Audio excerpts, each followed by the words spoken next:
couple of weeks ago, I posted a tutorial about how to develop your own chord progressions. As I said at the time, that's a really useful skill, especially if you're interested in stuff like songwriting or composition, or even if you just want to play around with different progressions as you practice your piano improvisation. What happened in that tutorial, and I'll add a link by the way underneath this video in case you haven't seen it. What happened there is I took you through the process of developing a chord progression, and then at the end I played an improvisation based on that progression. Now, since I've posted that tutorial, several people have come back to me and said, "Hey Bill, can you take us through exactly how the improvisation at the end worked, some of the techniques you were using, what you were up to and so on." So that's what I'm going to do in this tutorial. Yeah, just go through that improvisation step by step and kind of take it to bits and think about what was going on there. Okay, so here we go. First of all, let's have a look at the original improvisation that I played in that tutorial.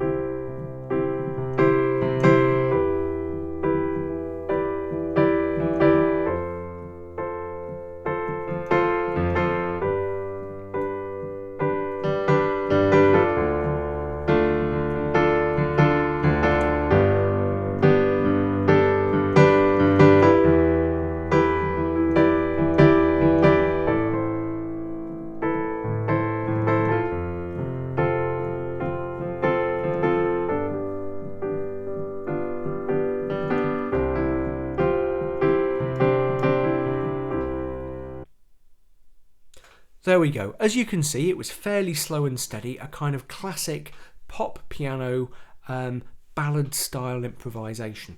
Now, let's look at it in more detail and really take to bits what I was doing there.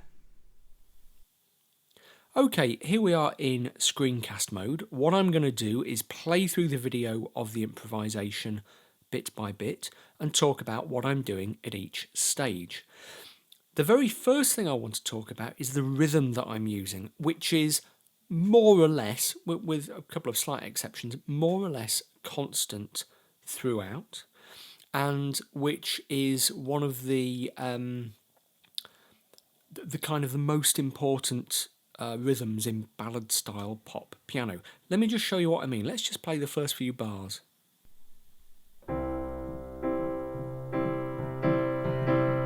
Look at what the two hands are doing against each other. Okay, so we've got that kind of alternating movement. Can you see that between the right hand chords and the thumb in the left? Typically what I'm doing is playing an octave in the left, but holding the lower note of the octave with my fifth finger. And the thumb is the one doing the hard work. Okay, let's just look at that again. What you'll see is that there's kind of the rhythm is kind of syncopated, and there's kind of a seesaw effect between right and the thumb in the left. And probably the best way to kind of get your head around it, actually, rather than me describe it, which will make it sound really complicated, is just to watch it a few times and try and copy it. Okay. Really simple, but it gives you a sense of forward movement and a sense of flow, yeah? Okay, again, fairly constant. Yeah, and having that sense of forward movement and flow kind of does the job of the rhythm section. So, if you're playing the piano solo without a drummer or a bass player, then using that kind of rhythm helps the piano, to do all the work of those instruments for you. Yeah, that's the great thing about the piano. It's a harmonic instrument, it's a melodic instrument, it's a percussion instrument. It can do the job of a whole band. So maybe the first thing for you to do is to sit down at the piano and have a go at that rhythm, even if it's only on one chord. Yeah. But that's the thing to master first, more so than the notes. But let's move on and look at the notes and see what I'm doing here. A really important thing to understand here is that my watchword throughout the whole improvisation was simplicity. Yeah, there's nothing desperately fancy or clever, or, there are no fireworks. I'm keeping it really simple. And in fact, it's incredibly simple in some places, but that doesn't stop it being musical. Let's concentrate on the right hand from the start. Simple C chord, going down to G. And that's our first little bit of musical interest there, the jump up from the G chord in the root position to the G chord in the first inversion. Let's just look at that again. G and up, ba-dum, bum, bum. Okay, so all I've done there, I've kind of established the beginnings of a melody, the beginnings of a musical shape, but just by playing around with different chord inversions. And then I get to this A minor 7, and that's interesting because what happens there is we're moving from the G in this position to the A minor 7, but what I'm doing is keeping on with this G at the top here. If you've watched a lot of my tutorials in the past, you'll know that I often talk about moving between chords by exploiting their shared notes. And if you do that, it can create a sense of, it can give your music an organic sense, a feeling of something that's hanging together. But it also creates really sort of lovely harmonic effects. So if you listen to that G to A minor 7 transition, it's with bum, bum, bum, bum. Okay, and we come fairly quickly back down to the C again, but keeping that note at the top gives, but transitioning the chord underneath kind of gives that lovely rich, there we go, lovely rich sound, which again is musically interesting. And this is what this is all about, really. As I say, it's not about creating complexity or super difficult melodies or complex melodies. It's about creating interest. Now, as it happens, a little bit of a melody is beginning to emerge there. Okay, but nothing over the top. Just before we move on with looking at the next chords, I just want to say a word about expression, because that's the other really important thing. People get very hung up on pressing the right notes and playing the right chords, and that's only half the battle. Just as important is the way you play the notes and your dynamics, whether you're loud or soft or getting louder or getting softer. Let's just go from the top again and listen to the dynamics that I'm playing. Starting fairly, not too soft, but quite quiet. Okay. Getting a tiny bit louder and then just pulling off. Did you hear how I just lifted off slightly on that A minor 7 chord there? Just to kind of give it a little bit of a punctuation mark, if you like. Listen to that again. Okay. I'm thinking very carefully, kind of subconsciously, I guess this stuff gets automatic after a while. But each chord is a sound of its own. I'm digging into it. I'm pushing at it. I'm getting a nice sound from each chord. That's a really important thing to do. And as I say, giving these little variations of dynamic. Bum, bum, bum, bum, bum, and growing a bit and back. Okay, so just when it hits that A minor 7, I just pull back slightly. And that kind of micro expression, that giving a shape to the music, is really, really important. This is why, as a pianist, it's so important for you to listen to yourself, okay? That might sound really obvious. Of course, you're playing an instrument. Of course, you're listening to yourself. But actually, it's not obvious at all. If you are playing an instrument like the violin, then you have to listen to yourself because you use feedback from what you can hear to adjust your tuning. But the piano makes the sound for you. So you can kind of get so fixated on, should I play this note or that note, or on pressing the right notes, that you can lose sight of the overall, or lose sound, if you like, of the overall musical effect. Yeah, so always listen to what you're doing. And it's when you're listening to what you're doing that kind of rich expression will begin to come out. Okay, let's move on a little on the A minor 7. Okay, let me just reel back a bit actually, because something interesting happens there. Okay, we're on the A minor 7. We've got that G, which we're sometimes playing at the top in the A minor 7 chord, not all the time.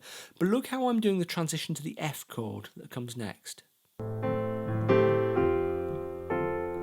Okay, Okay, I hang around on the G a little while, even though the F it has come into force, as it were. We're on the F chord, but I'm hanging on to that G. I'm using what's called a suspension. If I'd notated that little bit in the chords, I would have called that an F add 9, but that's not important. The important thing is that I'm holding on to that G and resolving it up to the A, which is part of the F chord, okay, which creates a little bit of tension and release. Okay, again, thinking about the musicality, the tension and the release of the whole thing. Let's just watch that a little bit again. In fact, let's do it from the G chord there. So then G to A minor 7. And then that suspension, okay? Back to C. E minor 7. F, quite simple here. And to the G chord. Now, an important thing here. Let's go back to that E minor 7, which I haven't notated, by the way. I've just notated because it's only passing, really. I've notated it as an E minor chord. Let's go back to there. We get to the F. Now, the natural thing to do there, you might think, to move to the G chord, is just to jump up. Yeah, we've reached a kind of important point in the music. We want to go boof. We want to go to a high point. But I go down, okay, down to that B at the top, yeah? And again, this is an important musical thing. I could have gone up to the G, but it would have sounded a bit obvious, a bit cliched, a bit cheesy. Another day I might have done it because I wasn't quite thinking hard enough, and I've been could have sounded better that, but get on with it. As it is, I made what I think was the right decision to come down to the G and kind of break the really obvious expectation that it was going to keep going up. Let's just listen to that again. Yeah, so there's the E minor 7 to F and down to the G. More sort of subdued, more sort of in keeping with the style, the sort of restrained style. Now, restraint slightly goes out the window in the next bit because we're coming into the minor section of the chord progression, okay? And you're going to hear me dig in a bit more. It gets more intense, so that kind of intensity of sound, the intensity of the harmony, I'm backing up with a greater kind of, not just greater loudness, but it's a very difficult thing to explain, but so I'm digging into it more. I'm putting my back into it a little bit more. You'll see what I mean, I hope. Building it gradually up to the G. Nice deep G in the bass there. Okay, notice the effect that created. Let's just wheel back again. Boom, G. Bit of suspension, getting more intense. E minor 7 again, but then we come back. Okay, and look what I did there. So through this bit of the chord progression, D minor, G, E minor, I'm building up. I've got that lovely sort of boomy bass note in the G, but it kind of reaches a climax at the end of the E minor chord, and when I get to the A minor, I pull back, both in terms of the volume, but I also break the rhythm slightly, okay, that ongoing pulsing rhythm, I just pause for a second, and again, it's like a little punctuation mark in the music. Just let's listen to that section again. Let's find our way back to the D minor, which is about there.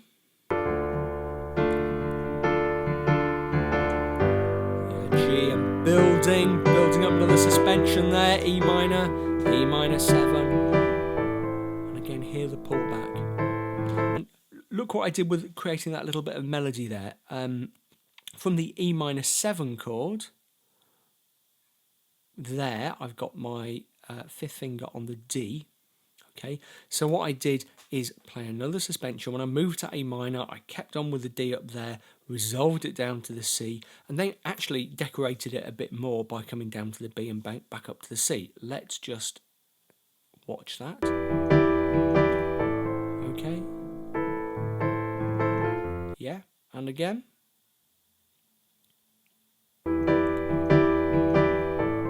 Breaking the rhythm.